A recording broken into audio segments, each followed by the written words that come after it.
Thank you so much for being a part of our study today. We're in Isaiah chapter 59. And Rudy, you just told me you have the whole page circled.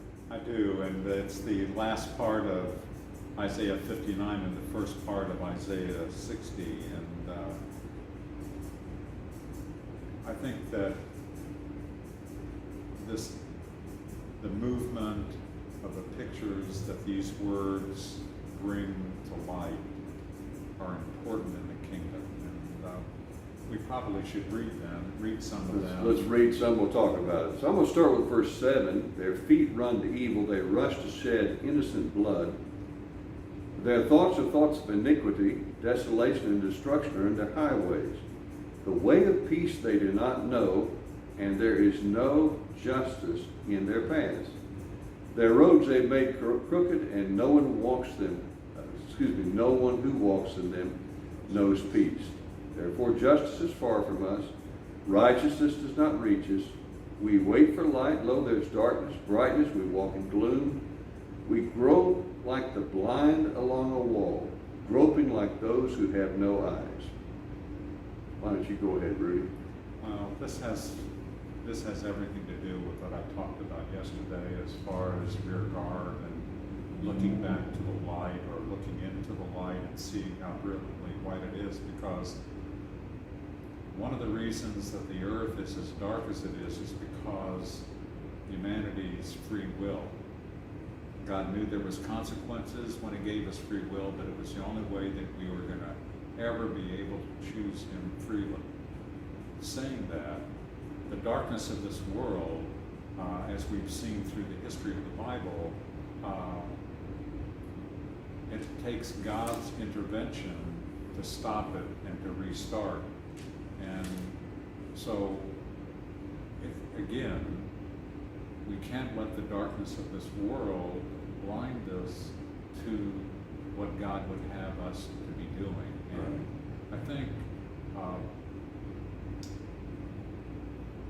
really watching the news, picking sides. Isaiah was told to speak out like a trumpet, and we have a lot of religious leaders that are speaking loud today, and to tell you the truth, not all of them are right, because there is a wrong spirit in them. I've watched a few videos of prophecy that have thousands of hits, yet their dating is incorrect. They talk about the festivals of God without even understanding them, and many of them even have Pentecost and Shavuot separated. How could that be?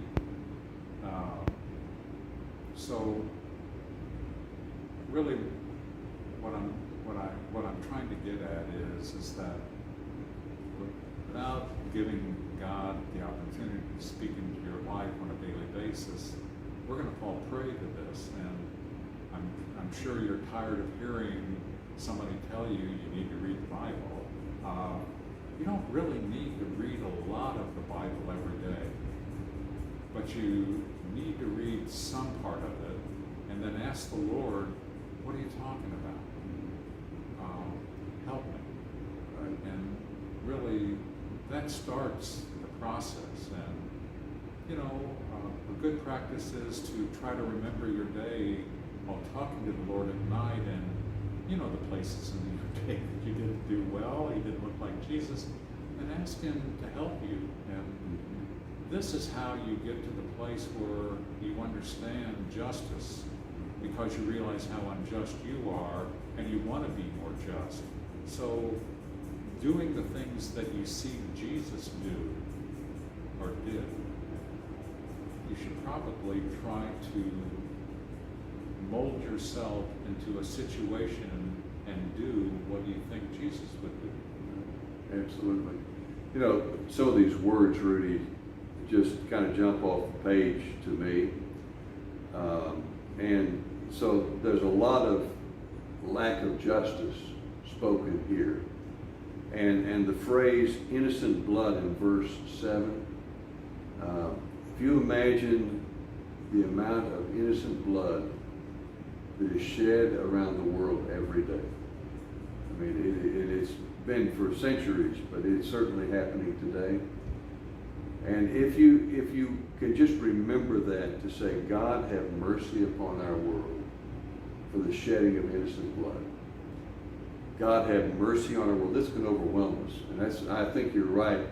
You can really get overwhelmed with this and just go to despair.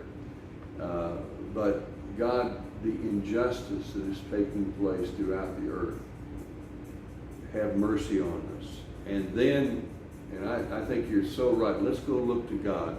God, show me your light in the middle of this. Encourage me. So on one hand, we appeal to God for innocent blood that's being shed, injustice that's taking place, how there is so much darkness in the world. I don't think we ought to get overwhelmed with it, but we need to come before God and say, God, have mercy upon us. I don't know how to pray other than God, have mercy. There's no, I'm not God's advisor. I don't tell him how to run his universe. But I can come to him in intercessory prayer and ask him for mercy. God, have mercy upon us. This verse 10, we grope like the blind. We do.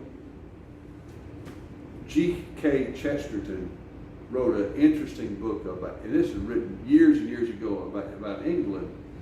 He said, the problem's not in understanding that we have a problem. The problem is we're fighting over the solution. And we have all these different, groups in England who are fighting over, well, we know the right answer, and the other group says, no, we have the right answer. And truth is, none of us have the right answer. We are groping for a solution.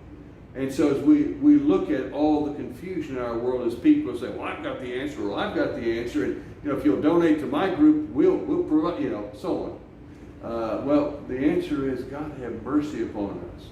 Show us your light in the middle of this. And then you have a thought. Jump in. Well, really my thought, what I was thinking is that personally, there are times because I have seemingly received a lot of information from the Lord that I think of myself as being right. And you're the only one like that. because seemingly the mosaic that he gave me fits together. Right. But the fact is, when you look through history, no one, including me, has ever had it all. Right.